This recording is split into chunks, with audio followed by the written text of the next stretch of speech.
A'udzubillahi minasyaitonirrajim. Nyalindung abdi ka Gusti Allah tina godaan setan anu dilaknat.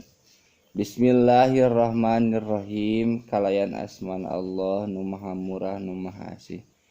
Qul a'udzu birabbil falaq. Pok caritakeun Muhammad, kaula nyalindung ka pangeran nu murbeng balebat subuh. Min syarri ma khalaq, tina kajahatan saniskara nu geus diugakeun. Wa min syarri ghasiqin idza waqab, jeung tina kajahatan peuting nalika poek mongkreng. Wa min syarrin naffasati fil uqad, jeung tina kajahatan tukang niupan cangreud tukang tenung.